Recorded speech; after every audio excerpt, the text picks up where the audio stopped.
And welcome back in, everyone, to another episode of the Masked Podcast. I'm your host, Dalton Pence. I serve as the territory manager covering Kentucky, most of the state of Indiana, and halfway up Ohio. I'm joined today by owner of SouthernWind Pools down in Texas, John Versfelt. John, how are you, sir? I'm fantastic. Well, if you're watching this on YouTube, you can tell that John's got a very vibrant shirt on, wanting to get those tropical vibes going so we can have a good show today. Wanted to bring John on as we continue to highlight some of the elite of the elite across our industry. And I got to be honest, guys, when I go to SouthernWind Pools website, I'm blown away by just the overall attention to detail. But it's not just the website that, piques my interest. It is the decades of experience and great work that SouthernWind Pools does. So, John, sort of give me a little bit of a background. I know you started the company back in, 1983 is what I read? Correct. Well, give me a little bit of a background on how that came about and how it's kind of grown into where it is now in 2025. Yeah. When I was in high school, I bought a pickup truck, and a friend of mine was working for a local pool company cleaning pools. And I started doing that. I loved it. And as I continued to do that for almost 4 years, I started a little side hustle and had to do with cleaning apartment complexes. I moved into an apartment complex, got to know the managers, and took on a cleaning their 4 pools, which led to cleaning a few more. And I actually started my DBA in 1980. And then by 83, I had that epiphany when I was going to school, college, working at a grocery store and doing my pool company. I had since left the other pool company, was just doing mine. And I just had that epiphany to where, I had a friend of mine one time say, he was a plumber, and he said, just as soon as my side business gets going well enough, I will do it full time. And I'll never forget that feeling I had, which is that doesn't happen. So I jumped off April of 83 and just said, you know what? I'm playing around with college. I'm not going to do it. I'm not going to finish it. I'm jumping around, and I'm not studious. And in the Kroger's, the grocery store, it's like, I'm just doing that for pay. So I just quit everything. Sure. And I still remember I had my business accountant writing my first paycheck to me that week. That was April of 83. And a lot of fortunate things happened. I actually got to build my first pool that year, being a guy that started in the service side, doing cleans and repairs and renovations. So in 83, it was game on, and just been doing it ever since.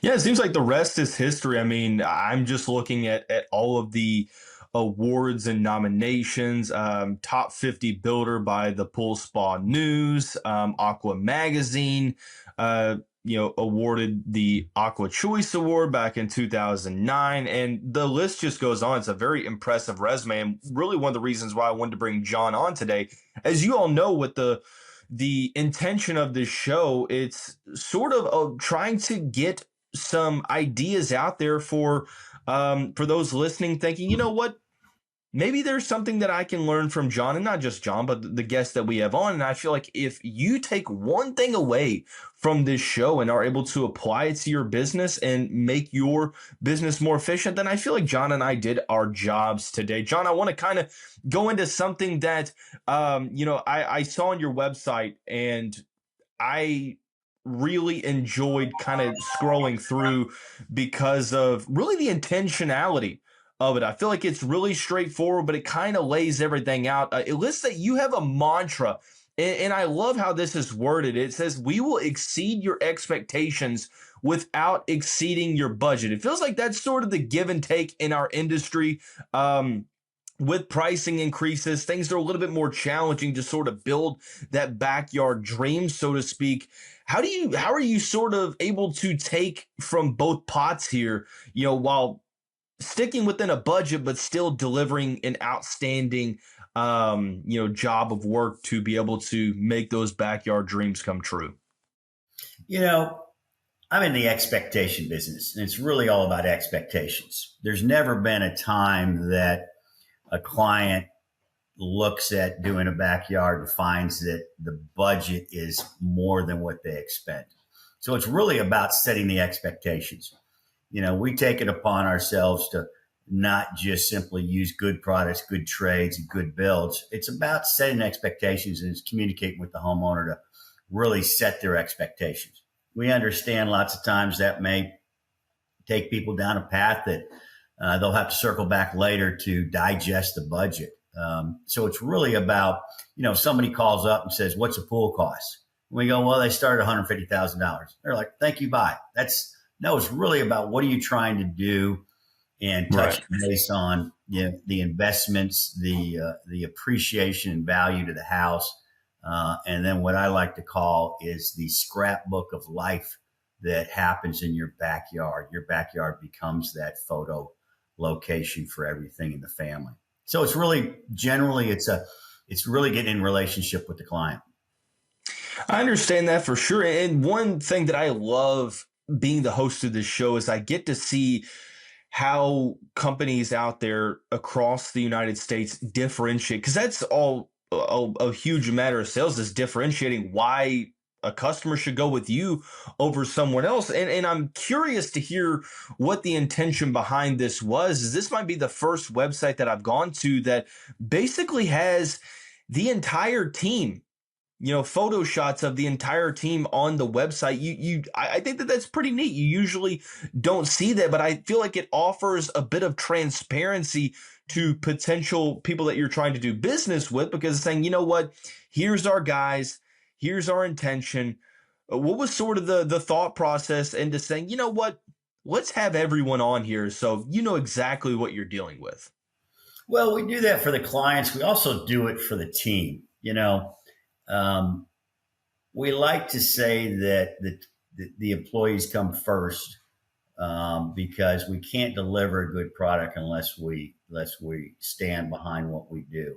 And so, being transparent is that everybody's on the team. Everybody's part of the equation. Whether you're cleaning a pool or designing a pool or doing one of the construction steps in the pool, whether it's repair, renovate, or build. So it's really about being not just simply transparent. But let me give you another example. In the years that I've had my business, I've never changed my name, but I've changed my logo 3 times. And I do this for an opportunity to reinvent myself, because the pool industry is changing. There's a revolution going on. It used to be a cement pond. Now it's a backyard environment. The projects that we do now encapsulate the entire exterior of the house and even the front yard. And it really encapsulates giving people an experience that the bonus is you get to swim, cook, hang out, do all these things. So taking on a project and taking on a role in that with a client is really trying to be in relationship, because at the end of the day, if we're in relationship, we can navigate, first of all, to know what they want and to navigate their challenges. People, they don't always confess their worst fears, but we like to hear that. I mean, if they're scared about, hey, I thought I was going to spend 50,000, but now it's 150. Great. I love to hear those things. Doesn't mean it's going to translate into a project, but I'm here to help them whether they buy a pool or not. Mhm. I got you. That makes sense. And I like that, for whatever reason, I was more so looking at this from the customer side. And you mentioned, I was like, well, duh, it would make employees feel more appreciated too, because your face is on that website too. And kind of continuing along with that, in terms of the website, if you're a prospective customer to get a pool built, I can only imagine what the Texas market is like with the heat is almost year round. I mean, Louisville, you have a pretty distinct, time frame on which you're getting a pool. So I can only imagine that the market down there is a little bit more hectic, and there's more pool dealers. And I wonder, it's like, well, how did these companies sort of go to bat for themselves? Because yes, word of mouth, no matter how technologically involved we become as an industry, word of mouth is always going to be important. But I like that you go out and list the 10 reasons you're better off with a Southern Wind pool, instead of putting them into maybe this small paragraph listing them out, you have a section for each where you go down and say, well, here's number one, here's number two, here's number three. And it's really good reasons. And I love that, John. Yeah. So I Yeah. wonder, like, how does that, is that something that, again, I know that intentionality might be overblown a little bit, but it's like you're listing them out there saying, hey, look, we don't have anything to hide. We've built our business since 1983 for a reason, and here are the reasons why. Yeah. Yeah. Yeah. That's, again, we can, you mention these things, and what comes to mind are the platitudes that homeowners are plagued with when shopping for anything out there. Everybody wants to say how good they are and all of that. We want to kind of bring up the topics that really uncover the reasons why and the fears they have and the pains they've got, and also, you know, let them realize some of the joys. You just kind of talked about the seasonality of the industry. There's still a concept that building a pool is all about, let's get in before the swim season and all of that. But it's a year round activity. And it's not just because we have a fireplace or fire pit or covered area, but it's really experiencing the whole backyard. And it's a big decision. In fact, people that buy pools have the same experience they have when they buy their very first home. It's not a, great, I'm going out to get a new appliance. I've done my due diligence on the World Wide Web, and now I'm going to go out and find who's got the best product. It's, they may start off that way, but at the end of the day, it's really a process that I often say there are no do-overs. So making a decision is very important.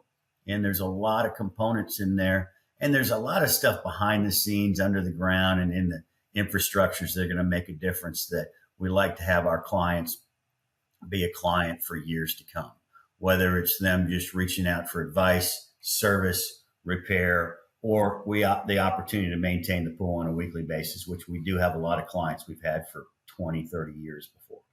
Right. Seems like the number that we're repeating today is the number 10. We talked about the 10 reasons why you should buy a SouthernWind pool. Another thing that you have is the 10 steps to the perfect pool report. And John, this is super unique, and I'm kind of going through this. Basically, it's a report that will help you make the best possible decisions about buying a new swimming pool, regardless of which pool builder you choose. And of course, you have to sign up to get it. And I don't want to, shed too much light on it, because I don't want to put all that information out there. But can you give me a little bit of an idea of what that's all about? What are some of the potential steps that you're comfortable with sharing without giving too much information out? Well, I'll share with you where the concept comes. I mentioned earlier, when shopping for a pool, whether you buy from me or not, it's a exciting and scary opportunity. And there's just a lot of things that I like for people to share. There's great companies out there, and then there's companies that may have their challenges, and those challenges may roll over to clients and turn into challenges for them. So exploring and diving deep into things that you can find. I mean, we all know going to the World Wide Web, we're going to find reviews, we're going to find good and bads, we're going to find whatever it is. And you take that with this and that, but trying to educate the customer, we feel like a highly educated customer is going to be they're going to be our client.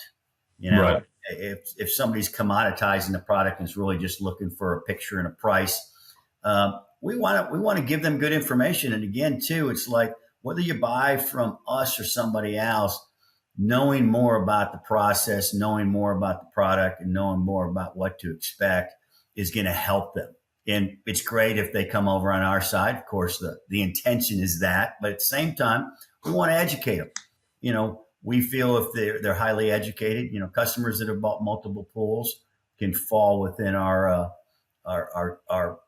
client list, and we feel confident about that because they feel like we're going to not only stand behind it, but we're also going to fill in those areas that, I didn't even think of that. I mean, our design our designers are really focused like a designer, an architect. I mean, we even have guys that have a lot of skills in that area, because unpacking the backyard and designing it isn't just simply a plug and play. And somebody sees this pool and goes, "I want that one in my backyard." That's great, but let's just take all aspects into account in usage and dreams in there, and let's come up with a good idea. Yeah, and that kind of leads me into the next part about the actual projects, because Southern Wind's portfolio, it's incredible to see all the stuff that you've done. And I kind of wonder, because everyone's different in the design process. And I look at some of these projects that you all have done, incorporating turf, incorporating what looks like spillover spas, different water features, LED lighting, hardscapes. I mean, you name it, you're really encompassing the whole backyard experience versus just the pool. And I know that every area is different geographically in terms of what's hot and what's not, the style pools that get thrown in. I'm kind of curious about that design process, because a lot of these are really intricate. How are you most able to sort of bring some of these ideas to life that I'm seeing here? Because I'm like, man, this is magazine quality stuff. And I know that a lot of these have been featured in magazines, but I mean, this is great work, John. Well, it's a collaboration with the client and the designer. I mean, one thing that we do is when we first meet with a homeowner, we actually agree upon some general ideas and some general concepts for budgets. And before we enter into really doing the design work, we actually contract with the client, because we want to dedicate the time. What you see on our website is a collaboration of the client and the designer, and it's an evolutionary process, because I always say some of the most unique projects I have are the ones that we're currently working on, because it's just a constantly evolving process. And Right. so that's where those ideas come up with. Clients will come to us with the ideas, and then we refine those, or we take and implement things that they may not know. I mean, I'll give you an example. What's really changed lately is illuminating the backyard. And we've brought in what we feel are high-end illumination companies. It used to be 20 years. It's like, hey, put a couple floodlights on the back of the house, put some dimmers on it, and that'll do it.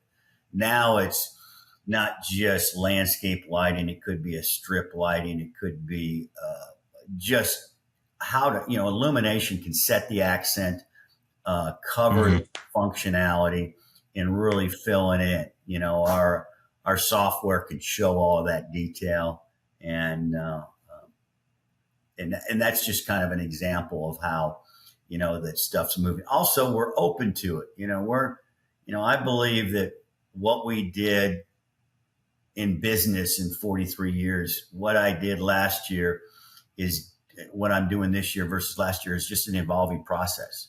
And that has to do with every component of the company to change along. I mean, we're all ending up with this toolbox that we reach into when somebody says, "Hey, I want A, B, and C." And we're like, "Hey, here's A, here's B, and here's C." Well, Right. sometimes the homeowners come up with ideas. I mean, I like conceptual ideas that have a description that involve feeling and texture and colors, rather than function. I mean, Mhm. function is a component of it, but let's don't make function the primary component. If we do, it would look like the community pool with the white plaster and the white coping. Not that that's bad; it serves its purpose. But so as a result of that, we do have a lot of projects that look really nice out there. One thing I like to do with every episode is introduce a mailbag question that kind of pertains to the guest and the topics of discussion. John, I feel like the most appropriate mailbag question here would be for a business that has been doing work for multiple decades and has seen the industry transform in a couple different ways. What would be a piece of advice that you would give to a business that is sort of looking for a way to adapt, but might be struggling to get with the times? Advice for a company: Yes. hang in there. We've seen our shares of changes. Um, don't compare yourself to other people, because comparing only just you can compare to somebody and feel better, compare to somebody and feel bad. But we don't use the better ones. We use the ones that that make us look bad. Uh, Right. it's also it's your team. Hang on to your team. I've gone through times when if I was more corporate, I might cut staff to make the numbers look better. But I don't do that. It's just, I don't have employees, I have families, and they have families, and the effect on that. And it's really critical to stay with your focus, and copying and comparing are things that we're going to do it just like we're going to judge, but at the same time, sit back, stay focused, and understand.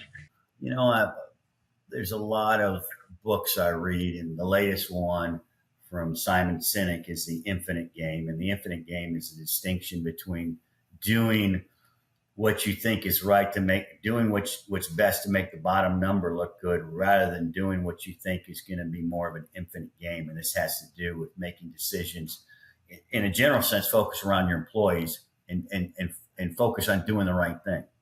You know, I like to believe we foster a culture of doing the right thing. If we have something that is outside of warranty, and the question is it, did we do the wrong? Did we make a mistake? Yeah, let's fix that. Right. We may not get immediate credit, but I tell you what, the value it transfers to my employees is as important as it is to the client. So I'm kind of all over the map on that, but maybe I covered that mailbag. That's okay. At the end of the day, a rising tide raises all ships. And if you come away from this show and take one thing that John has said and said, you know what, I like that, I'm going to apply it to my business, or I like that, that's going to affect my mentality in the office, then like I said, that's the whole intention of this show, is to be able to bring that value and bring sort of that expertise. Last thing before we let you get out of here, John, of all the stuff that we've talked about today, and this, I guess, kind of could bleed in from what we just talked about, but of all the stuff that we've talked about from minute one to now, if you could give one piece of advice to someone listening to this, what would it be? Or what one thing that you feel like you discussed that you want to reiterate and say, yeah, this is sort of the overall message that I want to get across? Just keep learning, keep growing. If you want to grow, you want to keep learning. I like that. Problems are lessons. Mm-hmm. And lessons will repeat themselves until you learn.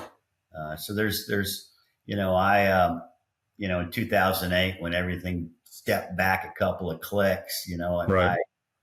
And it's not the first time in the years I've been doing business. It's just, huge opportunities. We learn nothing when we're doing great. We learn everything when we're stumbling. So Right. The takeaway today would be, first of all, I love the books I read. The Infinite Game by Simon Sinek. Second thing is just hold tight, embrace your team. They're the most important component. Can't get anything done without a great culture and a great team. And that's not a one and done. That's an ongoing process. No, I would agree with that for sure. John, thank you, sir, for your time. That's going to wrap up this week's edition of the Masked Podcast. Be sure to follow and subscribe on all social platforms. We'll see you right back here next week. Thank you. So what'll happen, John, because once I close this out, we'll both get kicked out of the chat. So my team's just going to edit this out. Thank you for coming on. It really does mean a lot. This is going to be probably posted either next week or the week after that. I will send it to you. So if you would like to share it, you can. I'm sure our LinkedIn team will try to tag SouthernWind Pools and stuff like that. But if you need anything from me, sir, you've got my number. Please reach out. Very good. Thanks for the time.